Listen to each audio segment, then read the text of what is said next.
For every 5 beloved footballers, there are always 5 hated footballers, and there is no saying what side Eden Hazard is on.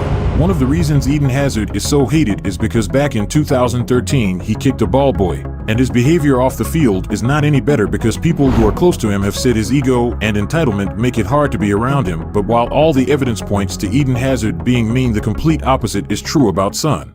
Son's big smile while playing is not an act. There are countless stories of Son going out of his way to help people. For example, his donations to people who have the coronavirus and victims of South Korean forest fires, just to name a few. He has also been seen helping staff at Spurs and is known to give players and staff that leave the club a farewell letter.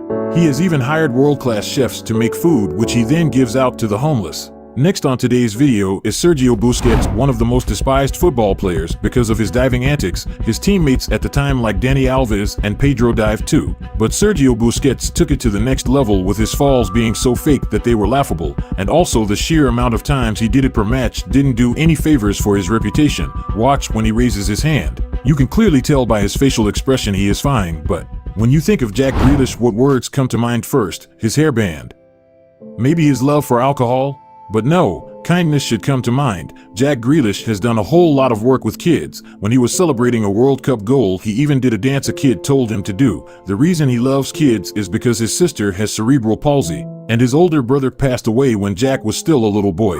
These experiences have turned Jack Grealish into an amazing person and role model, something the next person is not. Sergio Ramos has distinguished himself as one of the dirtiest defenders, and before moving to PSG, Sergio Ramos was sent off 26 times and even holds the La Liga record for most red cards. Sergio Ramos will do anything if it means the enemy team won't score, like kicking and elbowing players, and will even handball the ball. This is why clubs will love to sign Ramos, but it is also the reason that they hate to sign him. Sadio Mane came from humble beginnings in Senegal, so when he made it big and joined Real Madrid, he made sure that his hometown had the tools and resources they needed so that they could be whatever they wanted to be. He donated laptops. He built a new school and hospital. He then gave them internet, a gas station, and everyone who lives there gets a $60 care package every month. Sadio Mane even received FIFA's first Socrates Award, which gets given to a footballer for inspiring and charitable work. But I don't even know where to begin with the next person. Luis Suarez. Over a decade ago in the 2010 World Cup, he bit his opponent on the neck.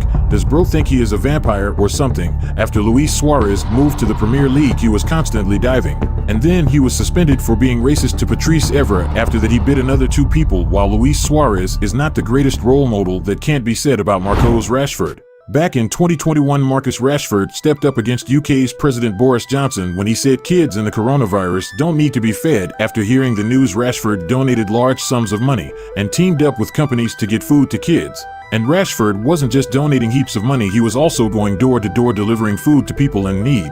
Rashford has even went out of his way to learn sign language to judge a poetry competition for deaf kids. And number 1 on the list for most hated is Raheem Sterling. He is one of the biggest snakes in football history because Raheem Sterling put no consideration in whether he will leave the club that made him famous or go to a club that pays more. And in 2019, he grabbed his ex-teammate Joe Gomez by the neck and said, "Who's the bigger man now?" And being a master diver doesn't help Sterling's case either. Lastly on today's video is Yaya Touré. During a game in 2014, Yaya Touré took a shot on goals, but it went over the goal and hit a 5-year-old girl's head. You may ask me, that doesn't seem nice. But after the match, Yaya phone called the girl and sent her a signed t-shirt.